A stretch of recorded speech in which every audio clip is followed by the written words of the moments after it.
এবার কাউন্সিলরের বাড়িতে লুটপাট চালালো চোরের দল। দিন দুপুরে ত্রিপুরা খোয়াই জেলা পুর পরিষদের ৮ নম্বর ওয়ার্ডের কাউন্সিলর প্রীতি মজুমদারের বাড়িতে চোরের দল লুটপাট চালিয়ে স্বর্ণালংকার থেকে শুরু করে নগদ অর্থ চুরি করে নিয়ে যায় বলে অভিযোগ উঠেছে। কাউন্সিলর প্রীতি মজুমদার জানিয়েছেন, ওনার ঘর থেকে চোরের দল লুটপাট চালিয়ে 30 থেকে 40 হাজার টাকা নগদ এবং স্বর্ণালংকার নিয়ে গেছে।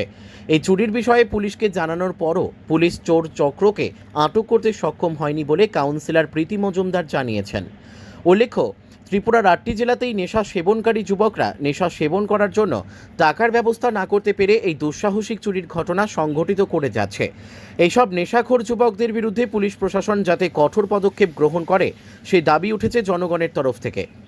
ত্রিপুরা থেকে বিক্রম কর্মকারের report, crime press Bengal news. চুরি হয়েছে, আপনারা কই আসলেন? আমার হাজব্যান্ড তো জামুরা স্কুলে চাকরি করে, উনি তো 11টার সময় চলে গেছেন। আমি আমার পৌরসভাতে 12টার সময় মিটিং ছিল, আমি 12:30টায় বাড়ি থেকে বেরিয়েছি। তো এই 12:30টার সময় যখন বাড়ি থেকে বেরিয়েছি তখন তো আমি গেটে তালা এবং ঘরে তালা দিয়ে গিয়েছি। 2টার সময় আমার হাজব্যান্ড বলছে যে মনটা ভালো লাগছে না, আমি আর মিস্ট্রেসকে বলে বাড়িতে চলে আসি। ওই এসে গেট খুলেছে, তালা খুলেছে, খুলে দিয়ে ঘরে জিনিসপত্র মানে উলটগুলো আর কি। তখন অপর ঘরের দিকে এসে দেখে যে সিটকারি ভাঙা, কোদাল দিয়ে তারা সিটকারি খুলেছে, ডয়ার বটিদার দিয়ে ডয়ারটার খুলেছে। অন্তত 35-40 হাজার টাকা নিয়েছে এবং কিছু সোনার জিনিস নিয়েছে।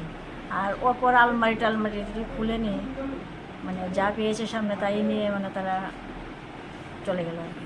আপনি আপনাদের কি করেন? আমি এমনিতে মানে হাউস ওয়াইফ আর পৌর পরিষদের 8 নম্বর ওয়ার্ডের কাউন্সিলর প্রীতি মজুমদার। কি মনে হয় কারা করতে পারে এই ঘটনা? এই যে দুপুরবেলার ঘটনাটা, সেটা তো মনে হয় যেন যে এই যে নেশাকৃত যে ছেলেরা আছে মানে অল্প বয়সের যে একটা গ্রুপ আছে, তারাই মনে হয় লক্ষ্য করেছে। আমি যে 12:30টার সময় বেরিয়েছি, আর আমার ওই পাশের বাড়িতে আমার দাদা আছে, আমার বাসুর, উনি টিউশনি করেন। যখন ছাত্ররা পড়ে যায়, গার্জিয়ানরা ওদের ছেলেমেয়েদের নিয়ে যাচ্ছে, তখন উনি লক্ষ্য করেছেন যে আমাদের বাড়ির সামনে 3-4 জন ছেলে মানে একটু কেমন জানি ইতস্তত করছে। উনি তো একটা সন্দেহ করেননি যে দিনের বেলা হয়তো এমন একটা ঘটনা হবে। তারপরে যখন এই ঘটনা শুনেছেন, তারপর চিন্তা করলেন যে একটু যদি কাছে আসতাম তাহলে ওদেরকে একটু চিনতে পারতাম।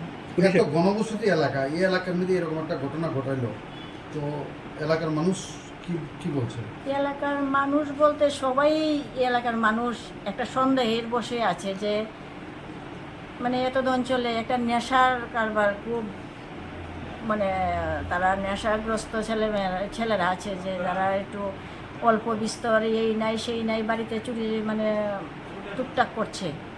তার মধ্যেও তারা লক্ষ্য করছে যে বাইরে একটু নীরব, আর আমিও বেরিয়ে গেছি, ওই সুবাদে তারা মানে বাড়িতে আসলো আর কি।